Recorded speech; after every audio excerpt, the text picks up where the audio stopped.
जी, तो ऑयल में मैंने आपको प्रीवियसली बताया था कि we have close below 200 simple moving average along with the 200 exponential moving average which is not good and हमारी जो सारी डाइवर्जेंसेस थी इस पॉइंट के साथ इस पॉइंट के साथ इस पॉइंट के साथ वो सब नल एंड वॉइड हो चुकी हुई हैं। Currently what we are looking at is कि हमारे पास एक सपोर्ट लेवल है, जो कि मैंने आपको वीकली टाइम फ्रेम में जो क्रैश हुआ था मार्च 20 में,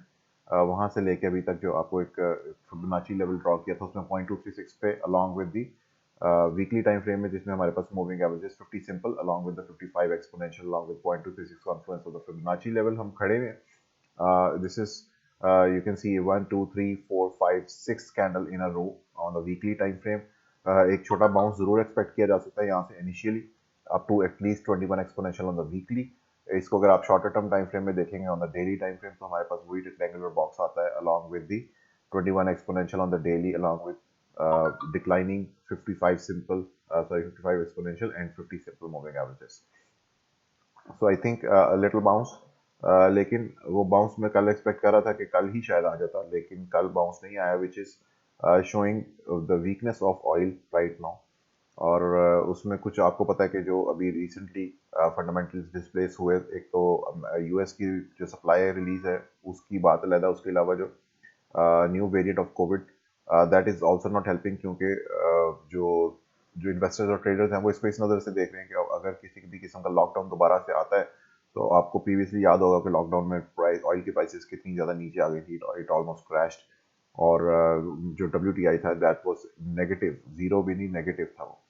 सो यहाँ पे इस तरह की किसी सिचुएशन में ना फंस जाएं, ऑब्वियसली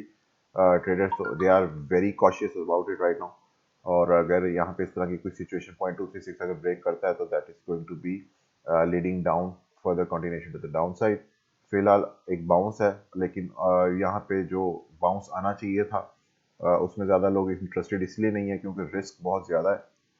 और बाउंस में इतना ज़्यादा जो है ऊपर की जो साइड है वो इतनी ज़्यादा नहीं है, $74 to the up side while if they pick it up at 67।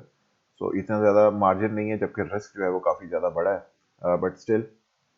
I think अगर थोड़ा सा स्टेबलाइज करता है यहाँ पे ऑयल तो एक बाउंस आ सकता है up to 74 level. But I think it's my own opinion, यहाँ पे आई थिंक अगर ये ऊपर आएगा तो ये रिजेक्शन के लिए ही आएगा, क्योंकि यहाँ पे जितना ये टाइम स्पेंड करेगा मूविंग एवरेजेस उतनी ज़्यादा शार्प डिक्लाइन में आना शुरू हो जाएंगी, और जब मैंने आपको हमेशा बताता हूँ कि जब शार्प डिक्लाइन में आ जाती हैं तो there prove to be brutal resistance. तो वहाँ पर ये प्रॉबेबली रिजेक्शन के लिए जा सकता है up to 70, probably from 72.6 to 74 levels, these levels। So this is it for oil. Thank you so much. Allah Hafiz.